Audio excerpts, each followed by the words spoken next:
Entonces, quien nos acompaña en el día de hoy para hablar de todo, pero de todo mucho y mucho y bueno, nos acompaña el doctor Bartolo García Molina, quien estudió lingüística y también literatura aquí en nuestra universidad. También cursó una maestría en educación superior. Es doctor en filosofía del lenguaje por la Universidad Complutense de Madrid. Es quizás uno de los dominicanos más versados en el manejo de la lengua y sus hazañas, a tal punto que quizás muchos no sepan, pero se ha osado a demostrar cosas del español, del uso del castellano desde nuestra isla, y eso de una u otra forma lo enfrentó a la madre patria nuestra en el sentido de esos trabajos. Ha sido un enamorado de la educación, de la investigación y de la escritura, cosas que para él investigar, escribir y educación van de la mano, no pueden estar separadas una de la otra. Acumula ya más de 30 años en el nivel superior, no vayan a sacar la cuenta que comenzó temprano. Se ha manejado en su docencia en distintas instituciones de educación superior, pero nunca se ha desligado de nuestra universidad.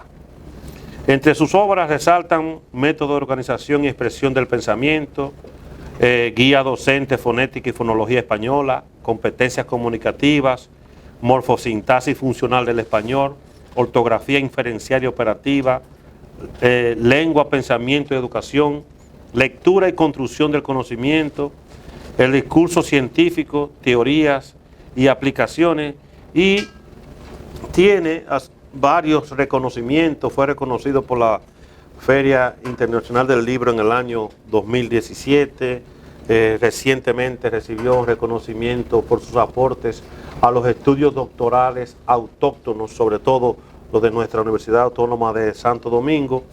Ha escrito numerosos artículos en revistas, tanto de conocimiento general, pero también de revistas de artículos de revistas indexadas, y no sé cómo lo hace, pero siempre tiene tiempo para apoyar en asesoría de tesis, en orientaciones de investigaciones, en orientaciones para escribir siempre. También ha escrito sobre el discurso, categorías y estrategias de producción, las ideas de Saussure en República Dominicana, y una vasta obra tanto de docencia como también de producción científica y profesional. Sin más preámbulo, con ustedes y con nosotros el doctor Bartolo García Molina.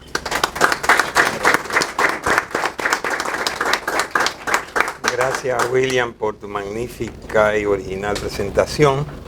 Doctora Rosalía Sosa,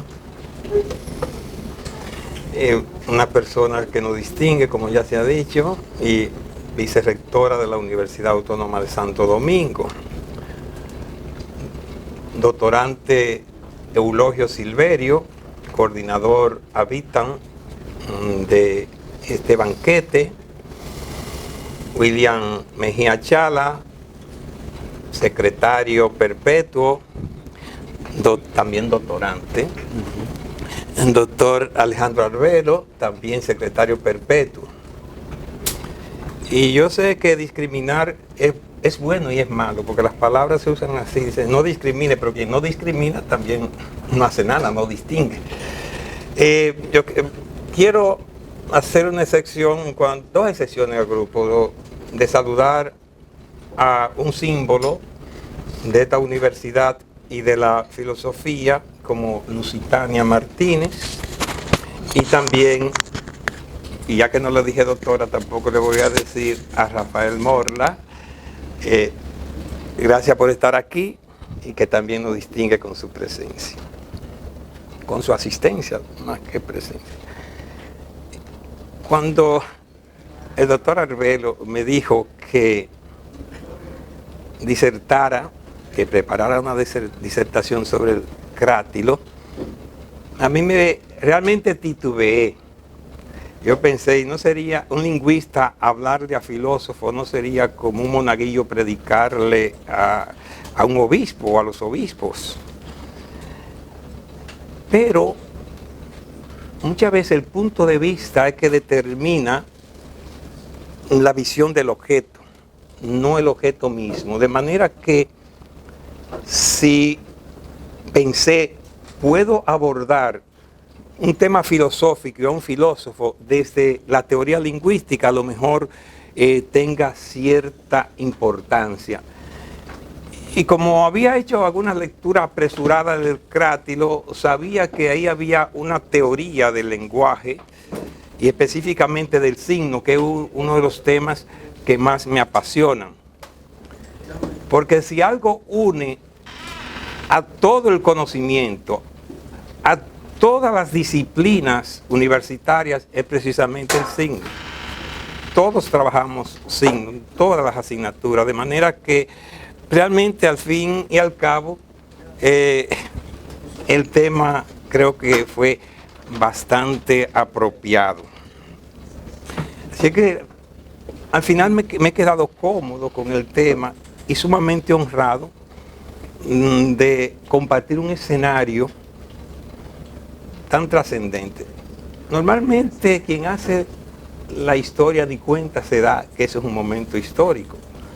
Muy difícilmente. Y a lo mejor este escenario, este grupo de estudio esté haciendo historia en República Dominicana, sobre todo en la educación superior, máxime en una época como esta, donde la solemnidad ya no tiene ninguna importancia. Yo le decía a Miriam, mi compañera, es un escenario solemne, poco común en República Dominicana, porque ya ni siquiera los escenarios universitarios tienen gran solemnidad.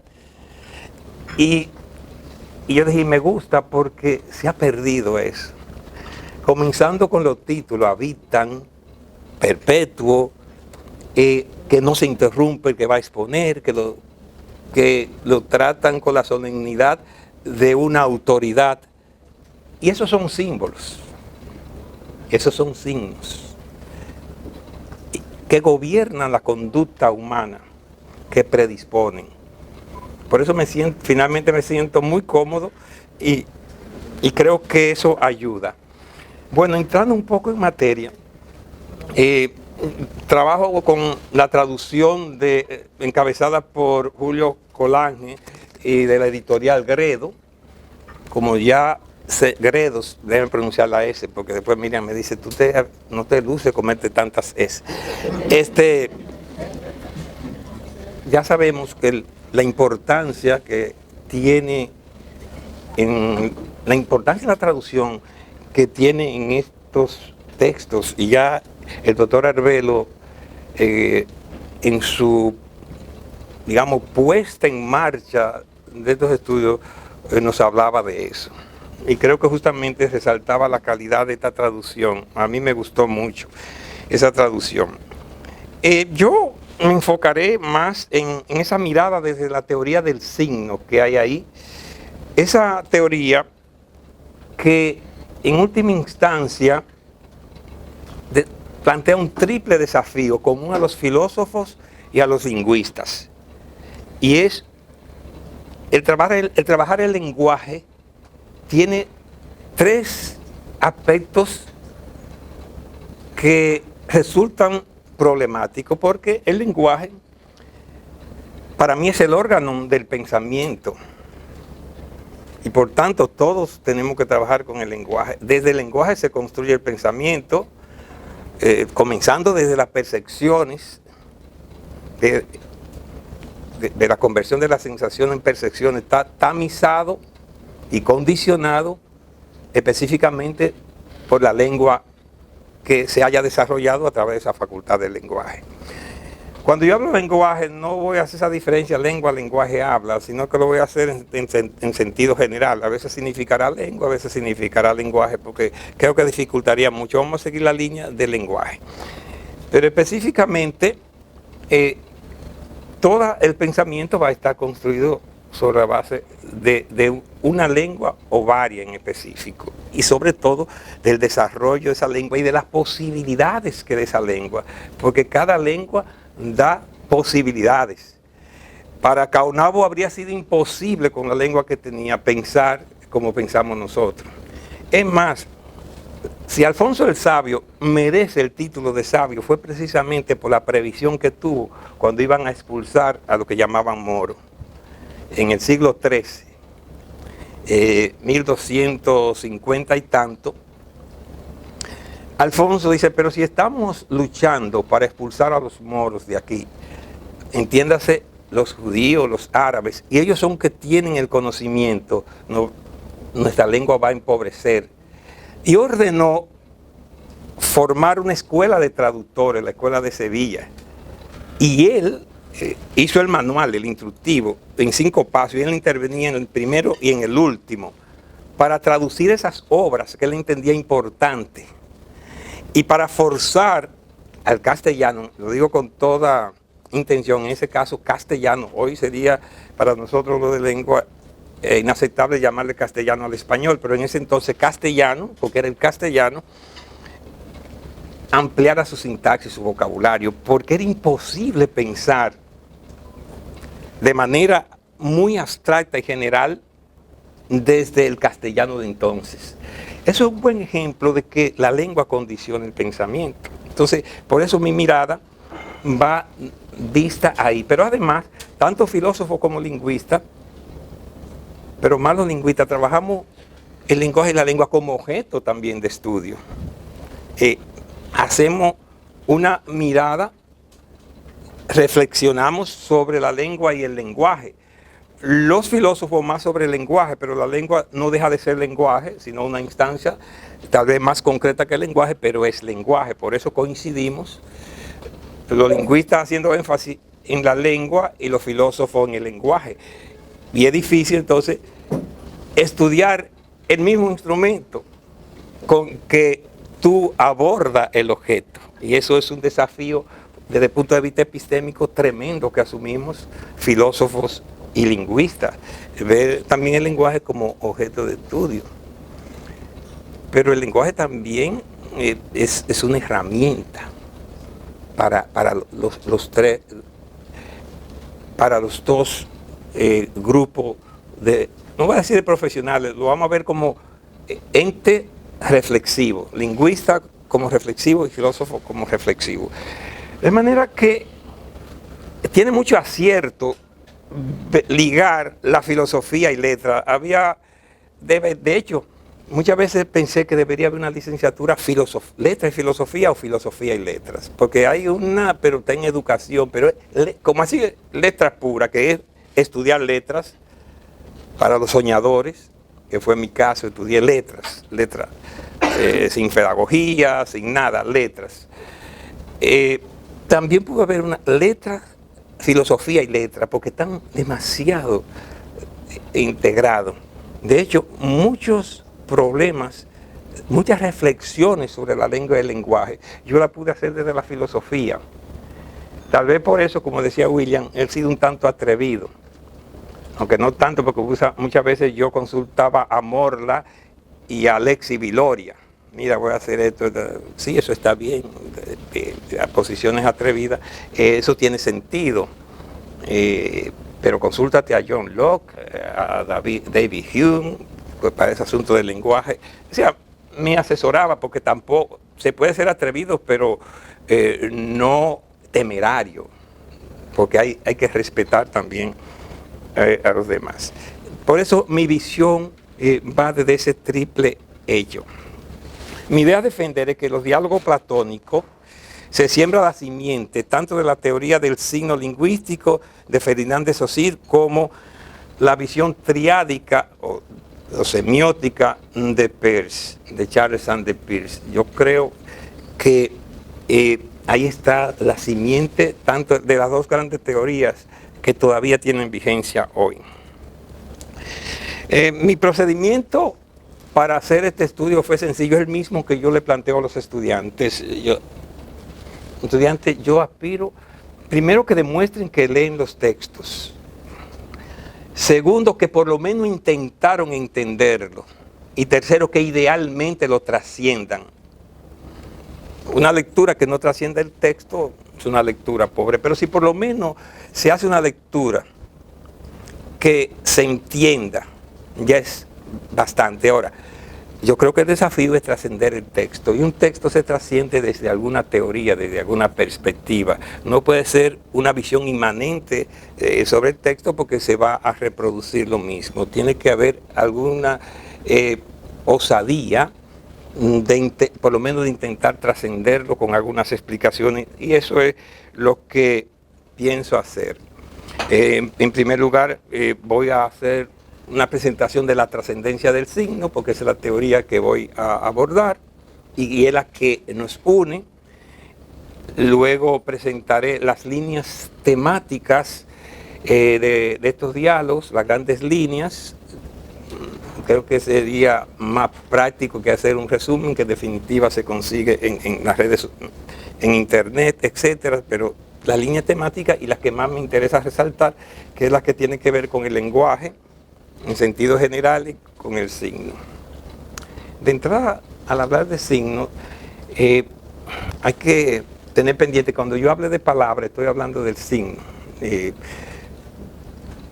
Es uno de los signos, tal vez el signo lingüístico específicamente, más comunes. Y de las 4 tipos de palabras que llamamos llenas, o sea, que tienen algún sentido: sustantivo, verbo, adjetivo y adverbio. De algún modo son signos lingüísticos, de manera que piensen en eso.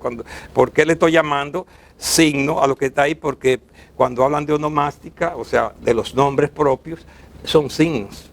Signo lingüístico muy específico. Por eso hay una visión del signo en el crátilo. Luego presentaré, si se quiere, una reflexión, para no ser muy pretencioso y decir que una crítica a la teoría del signo, que de hecho yo publiqué en una revista indexada una crítica a la teoría del signo, de Saussure. Por eso dice William que a veces me atrevo mucho, porque recuerdo que uno de los pares de los que revisa se asombró y se escandalizó, como quien dice, y este dominicanito, porque eran extranjeros, era de aquí, era de la revista de INTEC, Ciencia y Sociedad, pero se la manda a pares internacionales. Y este dominicano, ¿dónde sale? De que criticar a Saussure. No me lo dijo así, pero por las notas eso es lo que se podía trascender. Lo que él objetaba no eran tanto de peso, era casi a homini las objeciones. Yo me sonreía y hasta me sentía orgulloso, porque qué bueno que le llame la atención. Yo pensaba que no lo iban a publicar, porque las objeciones que puse, hasta me iba a ir, ya estaba pensando someterlo a otro.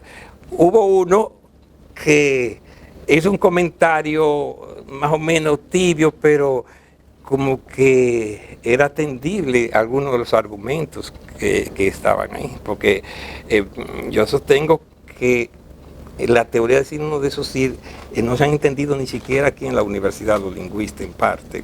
Cuando uno oye a la gente hablando, le demuestro que Saussure tiene una visión más psicologista del signo que lo que se cree. Con texto lo demostraba. El caso es que sí, finalmente la publicaron, me sorprendió, porque había por lo menos el intento de trascender una teoría desde la observación. Y los que estamos en las aulas tenemos una gran ventaja, y es que nos permite reflexionar mientras hablamos. Y es que hasta el silencio, profesor, hasta el silencio de los estudiantes nos dice algo, porque se quedan callados, no entienden, no les motiva qué está pasando, las dudas, por supuesto, y también la algarabía cuando entienden algo. Así es que intentaré lo más que pueda, y si el tiempo me lo permite, hacer eso. Bueno, la trascendencia del signo, la primera parte. Charles Morris, uno de los fundadores, uno de los fundadores de esa teoría de la semiótica, tiene fundamentos de los signos. Y lo que a mí más me trascendió de Charles Morris es precisamente que él dice que el signo ha devenido en un concepto tan importante para las ciencias del hombre, diría, y yo la acompaño, Lusitania, de los seres humanos, de los humanos. Tanto como el concepto de célula para la biología o de átomo para la química. O sea, ciertamente el concepto de signo, yo diría que para todas las ciencias humanísticas, y era lo que decía en principio, nos une porque es una categoría sobre la cual se cimenta todo el conocimiento. Y eso realmente tiene mucha trascendencia para la importancia del signo en general. No hablo del signo lingüístico, aunque es lo que tiene más importancia sin ninguna duda. Pero no nos quedamos solo en el signo. Porque los signos son la concreción de todas las percepciones. Y de hecho, a través de los signos, es que se acaba de hacer las percepciones. De la psicología de la Gestalt han planteado algunas leyes que nos competen con el signo. Por ejemplo, la ley de completamiento o de cierre. Dicen los psicólogos de la Gestalt que muchas ideas están inconclusas. Ellos se basan mucho en la percepción visual, pero también auditiva. Usted ve una silueta, ¿y cómo usted puede determinar que eso es una mujer o un hombre? Porque el cerebro lo completa, pero lo completa porque tiene ese signo. Si no lo tuviera, no lo podría completar. De hecho, uno no podría completar una idea que no tenga el signo. Y desde el punto de vista del signo lingüístico, muchas veces alguien está hablando y uno completa la idea y ni cuenta se da. Y desde el punto de vista de la psicología, de la fonética auditiva, de la psicología de la percepción, hay una teoría que te dice que existe un punto donde ya el cerebro completa, un punto auditivo, dependiendo de varios factores que no voy a entrar en detalle, pero si alguno de nosotros, oye, yo voy para la UNI y ahí se interrumpe por cualquier razón, ya el cerebro completó, y aunque se quede así, él dijo que iba para la universidad, pero no llegó a decirlo, pero usted lo tradujo claramente, nítidamente, porque se activó. Eso es lo que le llaman el punto de activación. Pero existe también el punto de unicidad. Hay palabras o signos que a partir de determinado punto ya no hay otra posible. Y lo vemos con lo que usamos el diccionario de la Real Academia en línea, que usted está poniendo algunas palabras y hay un punto que si tú sigues ya no hay más y no te dan más nada, te dice ahí toda la que va. Ese es el punto de unicidad, que te lo completa. Y en los celulares tienen algo ahí que te completan.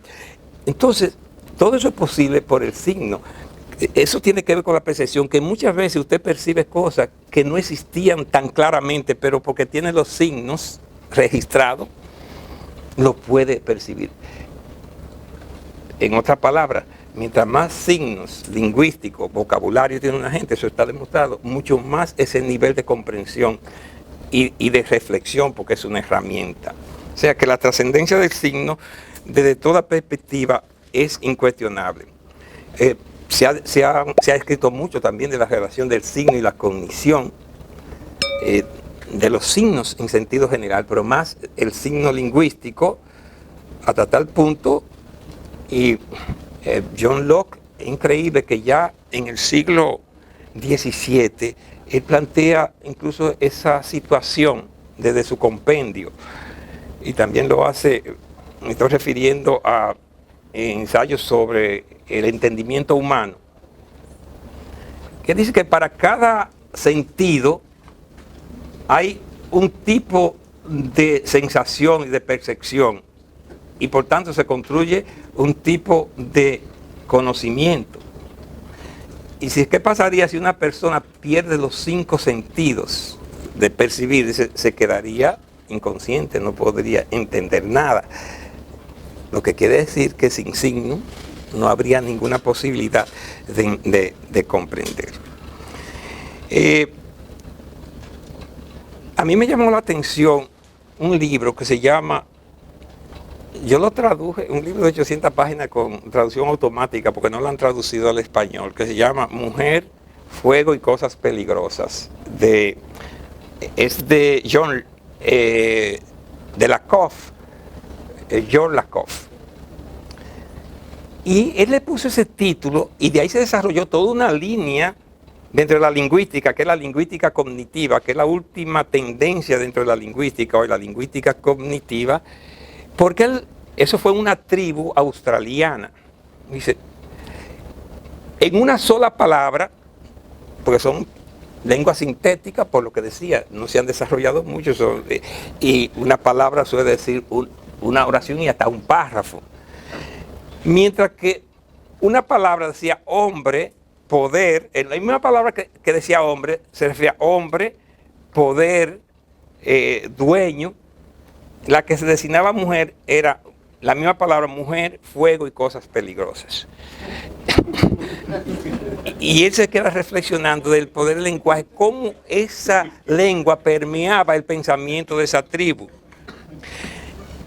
Y me pude a recordar los prejuicios que cuando yo era un mozalbete oía a los adultos, que las mujeres eran peligrosas, que la perdición del hombre es la mujer, que la mujer que era como una condena,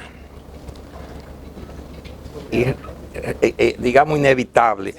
Esos prejuicios parece ser, es una aventura que la viven en varias culturas. Pero ¿y por qué el fuego? Me puse yo a pensar. Porque resulta que en Australia los fuegos son muy comunes en esa tribu porque se secan y eso, uno se pone a ver los videos de National Geographic y ve cómo los fuegos son recurrentes y es un peligro inminente para ellos, es una angustia sin cesar porque puede venir el fuego. Entonces fíjense cómo asocian al fuego a la mujer y a otras cosas peligrosas.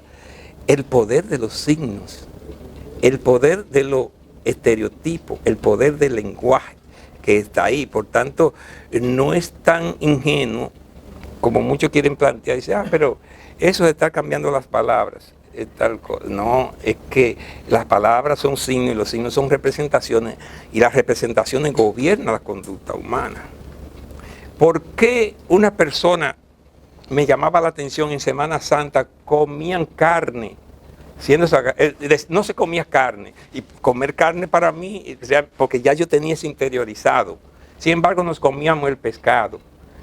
Y yo me ponía a pensar, ¿y esto no será carne? ¿No habrá más cercanía entre la carne de pollo y la carne de pescado que entre la de pollo, entre la de el pollo y la de cerdo, por ejemplo? Sin embargo, hay lengua que el pescado está dentro de la misma palabra de carne. Y por tanto, si no fueran a comer carne, no comerían pescado. Son animales, comenzando por ahí. Están compuestos, pero nuestra representación, aún creyendo que es pecado comer carne, nos permite comer pescado sin ningún remordimiento, sin que nos duelan las tripas. Porque yo creo que el cerebro hace que sienta y manda, y esos neurotransmisores te cohíben la digestión y sabrá Dios lo que pasa. Fíjense el poder de los símbolos y por qué es importante defender las representaciones mentales. Que cuando decimos, por ejemplo, que en el discurso se respeten las minorías, que se respeten las mujeres, que se pongan, eso no es tan banal como algunos piensan. Ahí está en juego la conducta. Yo pienso a veces que los feminicidios son tan abundantes por las representaciones mentales que tiene el dominicano. Comenzando que la mujer no tiene, decía Milagros Rivos, tenemos que luchar para que entienda que la mujer tiene derecho a dejar de querer. Que el dominicano no piense que la mujer tiene derecho a dejar de amar. Porque nuestras representaciones no lo permiten. Entonces pueden actuar un tipo de hombre, ¿verdad? Primitivo, pero son representaciones, y esas representaciones son signos que están ahí, que gobiernan esa conducta. Entonces ahí paso a la parte de la representación del diálogo. La dimensión sustantiva es importante en toda lectura, en todo diálogo. De hecho, en el pensamiento crítico, establecer la dimensión sustantiva es fundamental, porque a partir de ahí usted puede tener una idea de qué se va a hablar. Y en el diálogo, la dimensión sustantiva se plantea en la cuarta línea de una vez. Eso es una característica. De una vez plantea la dimensión sustantiva. Dice Hermógenes, Sócrates, aquí Crátilo afirma que cada uno de los seres tiene el nombre exacto por naturaleza. No que sea este el nombre que imponen algunos llegando a un acuerdo para nombrar y asignarle una fracción de su propia lengua, sino que todos los hombres, tanto griegos como bárbaros, tienen la misma exactitud en sus nombres. Así que le pregunto si su nombre Crátilo responde a la realidad, y contesta que sí. ¿Y cuál es el nombre de Sócrates? Pregunté. Sócrates me contestó. Entonces, todos los hombres tienen también nombre que damos a cada uno. Y él dijo, no, tu nombre al menos no es Hermógenes, ni aunque te llame así todo el mundo. Fíjense, ahí termina la cita, que realmente lo que está planteando no es tanto como creemos a veces los lingüistas, que hay una relación, la está planteando, que hay una relación natural entre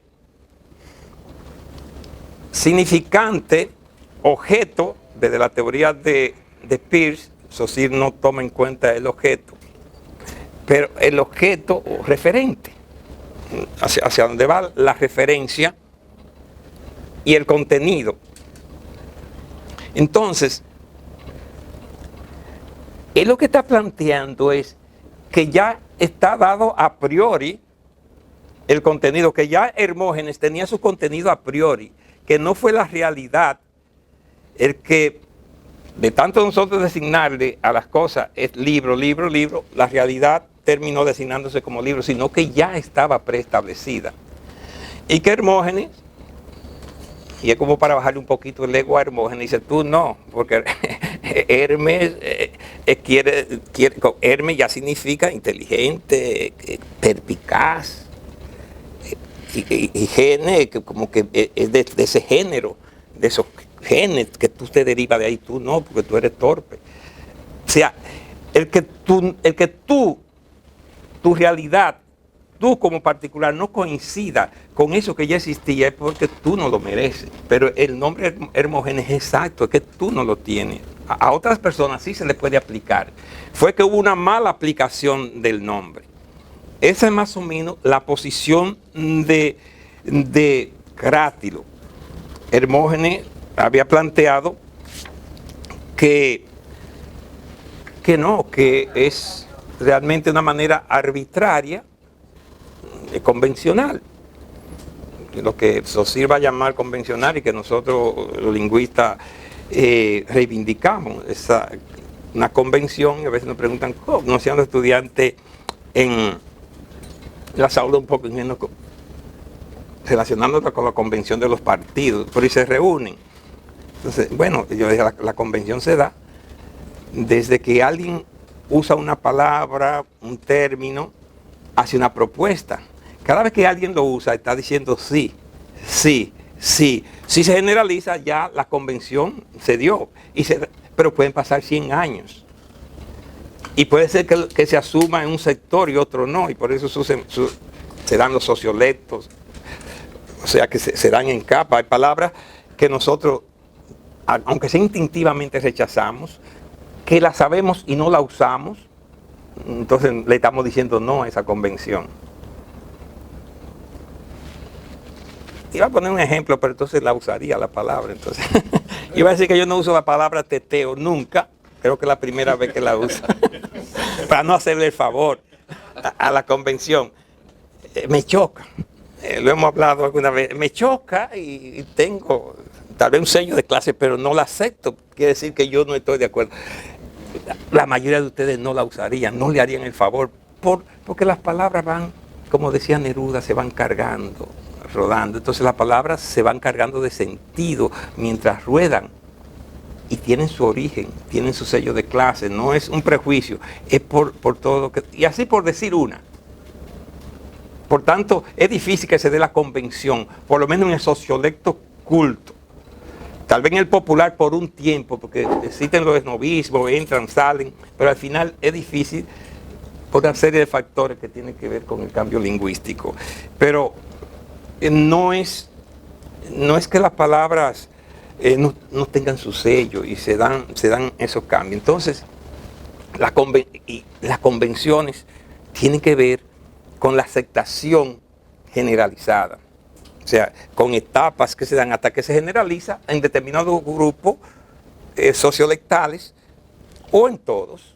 Digamos que la palabra arroz, ahí no hay problema, todos la usamos, esa pasó la convención y todo el mundo la acepta. Entonces, ese proceso de convención, cuando hablamos de convencionalismo, tiene que ver con el uso, que justamente los tres coinciden, los tres que están discutiendo con la costumbre, y la costumbre es el uso. Curiosamente, aunque hay una posición supuestamente naturalista, cuando vemos de cerca no hay tanta coherencia porque aceptan el uso, y el uso es la base de la convencionalidad en la lengua.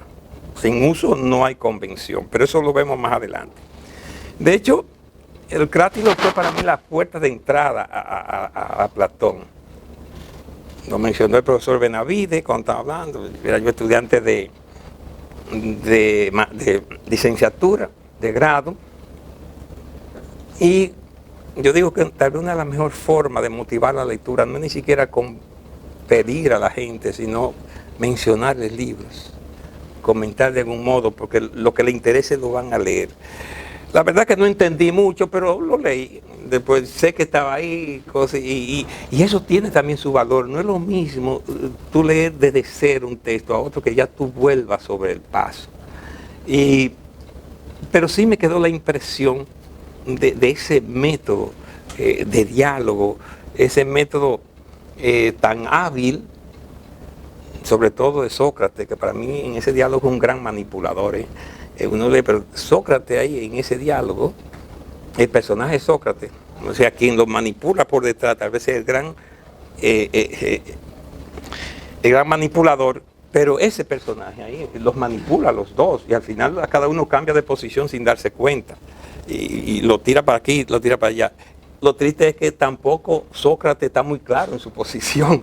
Al fin uno dice, pero ¿cuál sería la posición de Sócrates? Pero vamos más hacia adelante. El diálogo se inicia con una invitación de parte de Hermógenes para que Sócrates participe en la conversación que los dos primeros ya habían iniciado. Crátilo sostiene que los nombres son exactos por naturaleza, por lo que algunos no corresponden a quienes los llevan, como si era el caso que mencioné. Por el contrario, Hermógenes, ¿verdad?, piensa que la exactitud de estos nombres no es otra cosa que un pacto, consenso, convención y hábito entre quienes suelen poner nombres. La lingüística hoy refrenda totalmente esa posición de Hermógenes. Es obvio que hasta la entrada en escena de Sócrates, la discusión se está limitando a los nombres propios, que es la parte más específica de la lingüística. Yo creía, cuando estaba estudiando en primaria, que lo importante eran los nombres propios, porque nos hablaban nombres propios y comunes, y hoy es comunes, como algo así, comunes. Hasta que una clase de Pedro, y todavía entré a la universidad con cierto prejuicio, porque yo venía de una visión normativa. Yo había leído a Andrés Bello, a Pedro Enrique Ureña, y mi ídolo era Ñorga, que es el papá de la normativa. Entonces, dice Pedro Mir, más o menos lo estoy parafraseando, porque tuve ese gran privilegio de ser alumno de Pedro Mir, 3 materias, estética, apertura de estética 1, 2 e historia del arte. Dice Pedro Mir, la invención más formidable del hombre fue el sustantivo común. Yo creía que iba a ser sustantivo propio, me chocó, habló un poco, pero ¿y esto? Y Maceiras, en su libro Metamorfosis del lenguaje, dice que el sustantivo nos permite andar con el mundo a cuestas sin que nos pese. ¿Y por qué? Porque precisamente uno aprende, con H, aprende todo lo que nos rodea a través de los conceptos. Y los conceptos son parte del signo. Porque a veces uno no sabe si cuando están hablando del signo, están hablando del concepto, están hablando del objeto que significa, o están hablando del referente. Que tal vez el gran aporte de Saussure fue de plantear que un objeto que represente algo no tiene sentido si no se le liga indisolublemente. Por tanto, el signo debe estar, es las dos partes para Saussure, son indisolubles. No es que una cruz por sí sea un signo, fuera de la lingüística. Como lo plantea Peirce, aunque Peirce habla de la triada, pero él dice que, por ejemplo, el representamen es el signo. O sea, que la cruz sería el signo, pero dice Saussure, es que el objeto material sin una vinculación con una idea no es nada. Y realmente cuando uno lee los textos se refieren indistintamente a un signo de cualquier tipo, lingüístico o no lingüístico, como el objeto que representa. Entonces dice eso, no, sin que se le vincule a una representación, no tiene nada. Entonces, hay que ver que los sustantivos, las categorías, para mí fundamental. Una vez hubo una discusión, incluso en un aula doctoral, en una universidad que no le voy a hacer el favor de mencionar, en una clase, alguien trajo la canción que si Dios es verbo y no sustantivo. Yo decía, no, Dios es sustantivo primero. El Dios de ustedes, yo soy ateo, pero yo seguía con la visión. O sea, yo no me meto en la representación que alguien tenga de Dios, yo la respeto, pero ya que estamos, esa representación es un sustantivo. Las acciones sin sustantivo, de hecho, son comunes a la bestia y a las máquinas. Pueden tener acciones. Las acciones sin, porque sustantivo estamos hablando del concepto, de la representación de todo. Dios es un sustantivo. Una representación que puede tener, la representación que tenga, yo no me meto en esa discusión, y tiene su función y todo. Pero las acciones sin conceptos no tienen, la puede hacer cualquiera. Es más, y veníamos, miren, y yo discutiendo el caso de Inver Barrera. Yo dije, qué pena. ¿Cómo hay personas que pasan de lo sublime a lo ridículo? Un héroe en el ajusticiamiento. La palabra que medirla, yo oigo mucho que dicen asesinato, eso no fue un asesinato, eso fue un ajusticiamiento, es lo mismo un asesinato que un ajusticiamiento. Entonces después está combatiendo contra lo que querían volver a la Constitución. ¿Por qué? Porque realmente no había un concepto de patria, no había un concepto que guiara esas acciones. Los conceptos son fundamentales, los sustantivos son que guían todas las acciones porque son las representaciones. De hecho, Aristóteles en sus categorías, todo lo pone a depender de las... Porque el sustantivo se escribía hasta con B, porque es de la substancia, y los dos perdieron la B. Entonces, es la categoría fundamental. Y Aristóteles, oye, lo planteó con toda claridad. Todo lo pone a derivar, incluso las acciones, que sería el verbo. Eso... Entonces, en principio parece, bueno, sigo aquí. También resulta obvio que la posición de Crátilo tiene una empata en lo convencional, pues de entrada él mismo dice que algunos nombres encajan con las personas que los llevan. Sócrates se incorpora a la conversación y echa mano de su acostumbrado procedimiento dialéctico. En principio parece estar de acuerdo con Crátilo, pero al final su posición parece a medio camino entre el convencionalismo y el naturalismo. Sin duda, esta fue una de las fuentes en las que abrevó Saussure en su labor nomoteta de lingüista. Entonces, aquí también de entrada es bueno decir algo más sobre el sustantivo, ya que el diálogo se basa en el sustantivo, aunque después Sócrates incorpora el verbo precisamente, pero ella específicamente comenzó con el sustantivo propio, que no tiene mucha relevancia para la lingüística, casi ninguna, el sustantivo propio. Se ha desarrollado la llamada onomástica, que gira más incluso hacia la misma literatura que la misma lingüística. Y es que hay 4 tipos de sustantivos que tienen, que a pesar de ser un lugar común, si se quiere, que nos los dicen desde la primaria, trae confusiones. Por ejemplo, todavía se está hablando de sustantivo abstracto y sustantivo concreto. Y yo he oído hasta profesores universitarios hablar de sustantivo abstracto y sustantivo concreto. ¿Pero qué no puede haber sustantivo concreto? Porque los sustantivos son conceptos. Y los conceptos pasan precisamente por un proceso de abstracción. Sí podría hablar, de hecho, que hay sustantivos más abstractos, pero no abstractos porque no se puedan ver ni tocar, como le dice, sino porque sea en el sentido realmente epistémico de que hay más generalizaciones. Mientras menos rasgo en común tiene la palabra, más general se hace. Si yo digo mujer, eso es general. Mujer latinoamericana lo voy atrayendo, mujer dominicana universitaria, mujer dominicana filósofa, mujer dominicana en el banquete, ya la voy trayendo al aquí y a la hora. Mientras le voy abstrayendo rasgos, la voy alejando del aquí y el ahora, que es precisamente la característica de quienes pueden pensar, filosofar, hacer lingüística, que se pueden alejar del aquí y el ahora a través del órgano, que es el lenguaje, el órgano del pensamiento, que es el lenguaje. Entonces, eso es lo que lo hace abstracto, no que no se pueda ver ni tocar.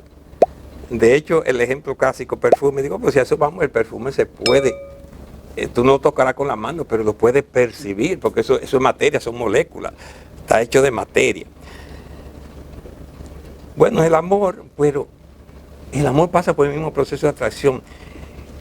Tal vez lo que quieren hablar es de referente tangible, ni siquiera concreto. Yo usaría la palabra referente tangible y no tangible, que es otra cosa. Pero entonces, al reducir tanto, reducen también la perspectiva de los estudiantes de comprender el concepto, que parece elemental, pero si se comprendiera el concepto, avanzaríamos mucho. En el Cibao decían que lo peor era una gente sin concepto. No sé si lo seguirían diciendo porque me leen mucho. Ese no tiene concepto. Y tenían toda la razón, ¿eh? Lo peor es un ser humano sin concepto, porque no tiene concepto de ética, no tiene concepto de lealtad. Hay que tener un concepto de lealtad para saber hasta dónde tú llegas, por amigo. Lo que tú haces, hay gente que no tiene concepto de responsabilidad.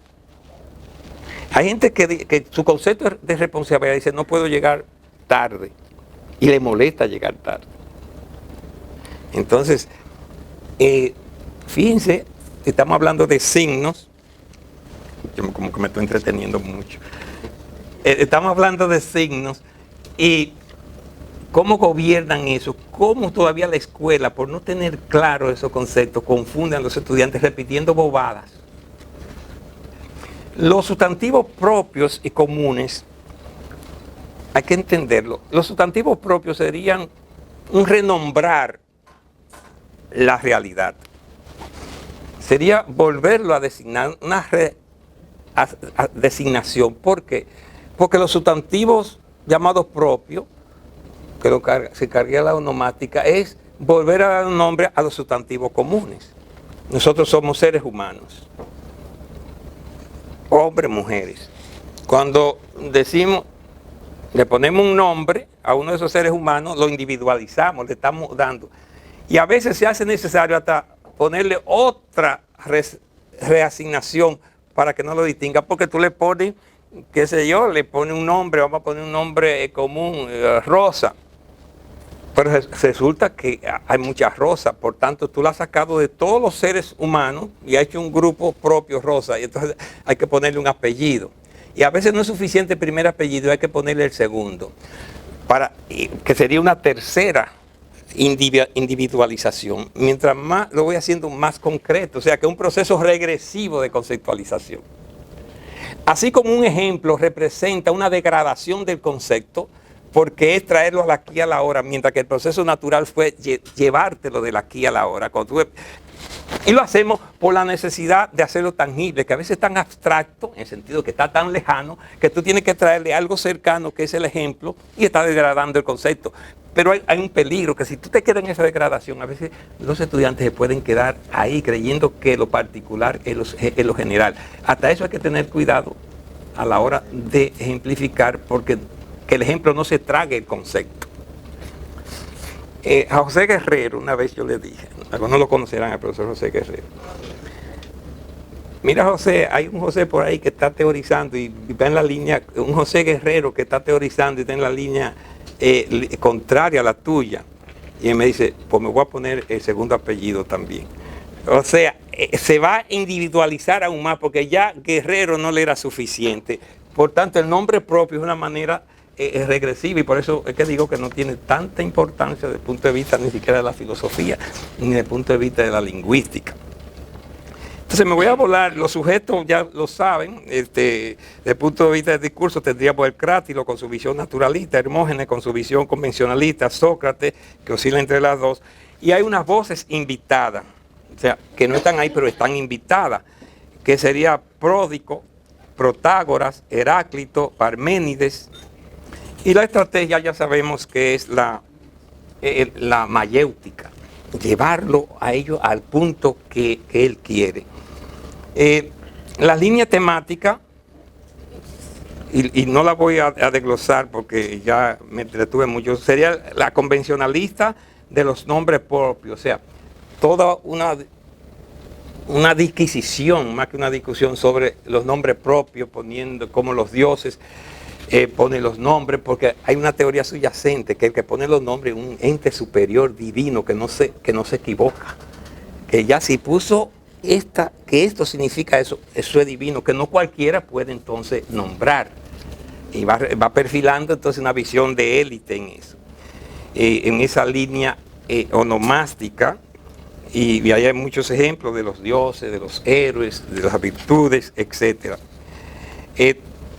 Aquí esto tiene mucha importancia lingüística y es desde el punto de vista de la morfología, que plantea los sustantivos primarios y sustantivos derivados que todavía se utilizan, incluso y con mucha vigencia, pero lo hace Sócrates de una manera inteligente, porque ahí está refrendando a la posición de Crátilo, porque si tú te vas a las palabras derivadas, parecería que es natural, que tú dices, pero mira, si digamos maternal, es de madre, porque madre significa esto, maternal esto, es una trampa porque los derivados parecerían indicar que hay una relación natural. La etimología por igual, que también la utilizan. Porque teleférico, más allá, férico, línea de hierro, oye, pero que es natural. Pero resulta que eso a su vez tuvieron un origen que no fue natural, fue arbitrario, que alguien le llamó así. No los dioses, como está. Claro, ellos no hacen la transferencia, se quedan aparentemente en la onomástica, pero queda implícito que los dioses entonces también pueden nombrar para que sea natural, casi una mímesis. Bueno, lo llega a plantear como una mímesis los nombres. De hecho, en español parece, la trampa tiene todavía más peligro porque el español es eminentemente culto. En lingüística hablamos de culto cuando una lengua se acerca más a su, quiere decir poco evolucionado. Culto desde el punto de vista morfológico. O sea, en este caso se acerca al latín. Para los lingüistas quiere decir que no ha evolucionado, que no ha sido una lengua revolucionaria. Morfológicamente el español no es una lengua revolucionaria porque se mantiene muy apegada. Tanto así que la gente parece natural. Miren, yo fuimos al despacho de un director de periódico y él me preguntó que qué yo hacía. Por cierta modestia yo dije, bueno, yo trabajo con la lengua, tal y tal. Y usted es lingüista. Y alguna gente, yo recuerdo un joven medio analfabeto, me dio pena porque volví a mi pueblo y él se quedó atrasado. Y ¿qué te pasa? Yo que fui al dentista. Pero lo normal es que si es diente sea dentista. Porque él ignora que dent en latín y el otro ignoraba que era lingua en latín. Porque son las trampas, porque el español es eminentemente culto en ese sentido que se apega a la lengua original. La otra línea, la defensa y ataque a la vez de la línea naturalista, etc. Y la otra es la epistémica. La teoría de Saussure del signo que le prometí, Saussure lo que plantea, bueno, digamos que la teoría del signo de algún modo fue retomada por Humboldt cuando plantea que la lengua es más energía, creatividad que mímesis, casi contestándole a Platón, a través de Sócrates, que lo ve como una mímesis, y Humboldt, Wilhelm, dice, la lengua es energía y creatividad, con lo que dio en la Diana. Pero casi San Agustín, que lo que hizo fue de algún modo retomar a Platón, y después Santo Tomás de Aquino, que también habla de la palabra, no tanto de signo de palabra. Y hasta ahí no hubo grandes cambios en la visión del signo. Luego tendríamos a John Locke, siglo XVII, que yo creo que Saussure debió tomarlo mucho en cuenta, porque John Locke dice que las palabras, signo, ¿verdad?, están asociadas a ideas, y esas ideas a su vez son el resultado de esa relación con no vamos a la palabra referente, con los objetos, vamos a llamarlo, con los objetos.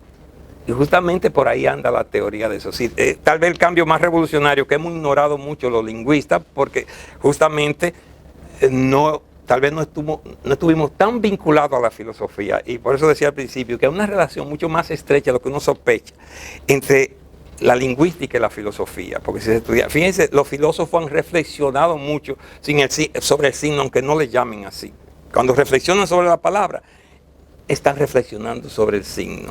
Entonces sí, lo que quiere romper con esa tradición platónica y dice, bueno, no hay una relación natural, esa relación es arbitraria, la da, es una arbitrariamente. Y lo arbitrario ya ustedes saben que es lo contrario a que haya una lógica detrás. De hecho, no dice, tú si eres arbitrario cuando no hay una razón para las cosas. Pero Saussure dice algo interesante. Y él dice que le llamó significante y significado a esa relación del signo para que no se disociaran. Dice, el significante será la parte a la que está asociada. Muchos dicen que es la parte material, y él lo dice, pero luego se corrige.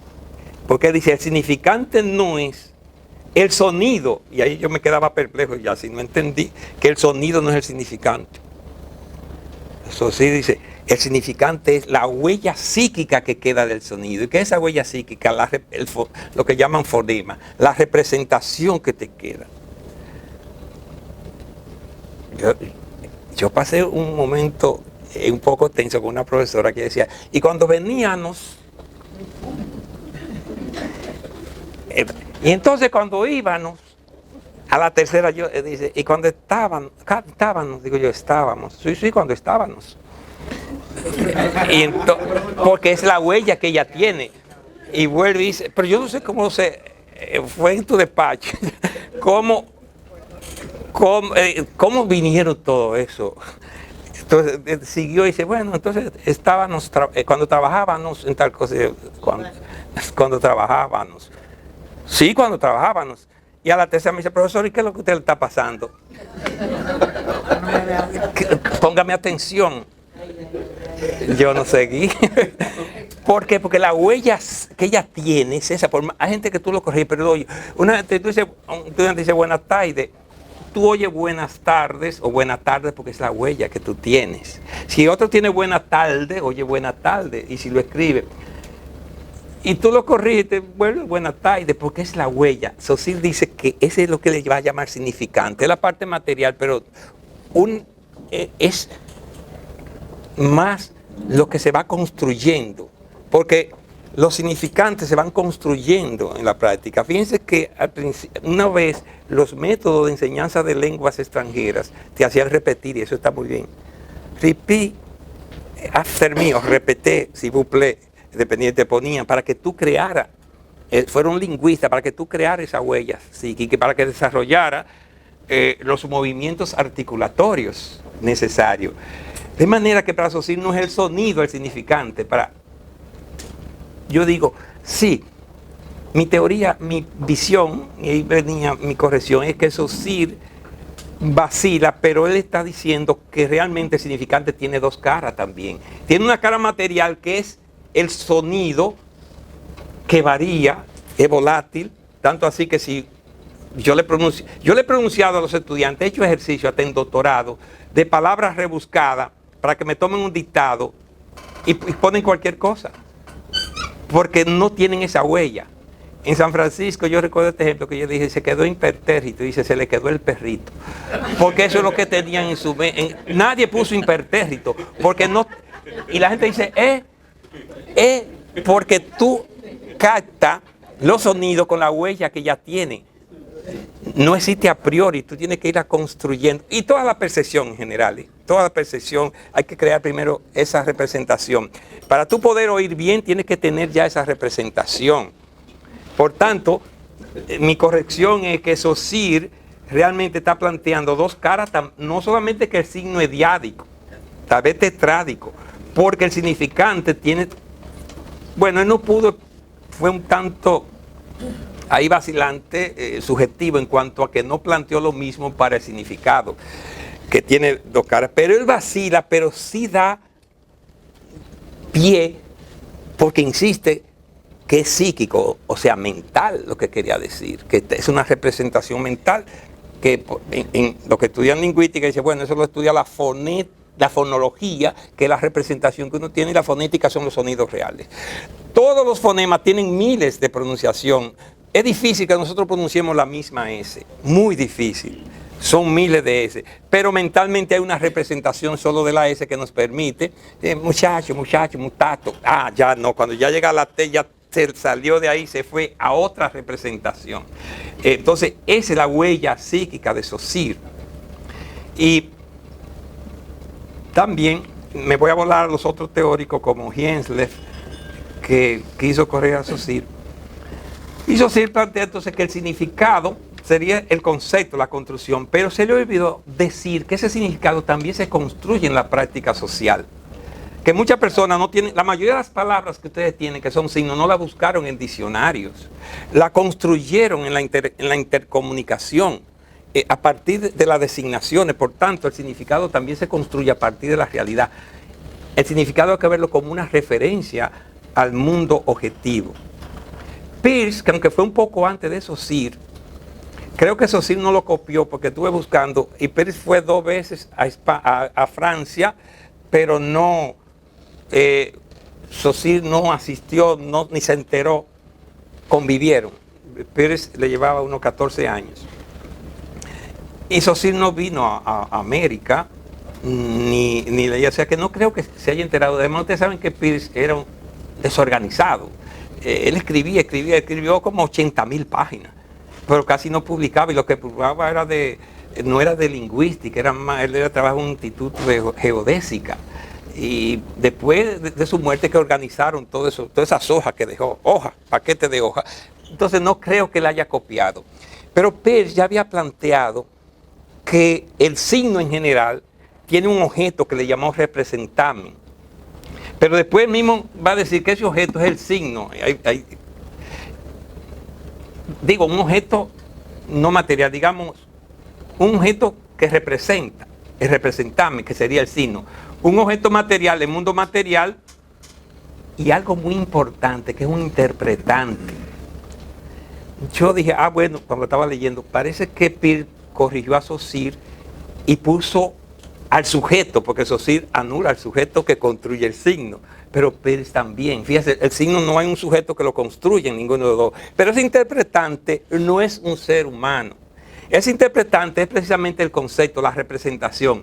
Es lo que Saussure llama la huella mental que tiene uno de las palabras. Por tanto, el interpretante de Peirce es el mismo significado de Saussure.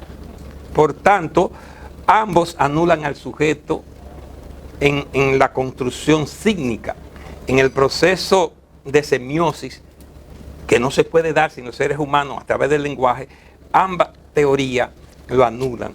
Y ahí fue parte de las objeciones, digamos, de señalamiento de atrevido que me hicieron de criticar a Peirce y a Saussure por anular un sujeto semiótico. El encargado de hacer el proceso de semiosis, la semiosis no se hace sola, que es ese proceso significativo. Podríamos decir que Platón no solo inaugura una línea reflexiva sobre la naturaleza del signo, sino que con sus reflexiones sobre las palabras, la lengua y el lenguaje, siembra la semilla de lo que desde hace unos 50 años se está llamando filosofía del lenguaje. En definitiva, la labor del filósofo es inseparable de las reflexiones sobre el lenguaje. Es ahí donde el filósofo y el lingüista tienen su punto de encuentro y su mayor escollo para lograr objetividad científica. Pues el lenguaje se nos presenta como una triple condición, mecanismo de percepción de la realidad, herramienta para el trabajo reflexivo sobre el mismo lenguaje y objeto de estudio.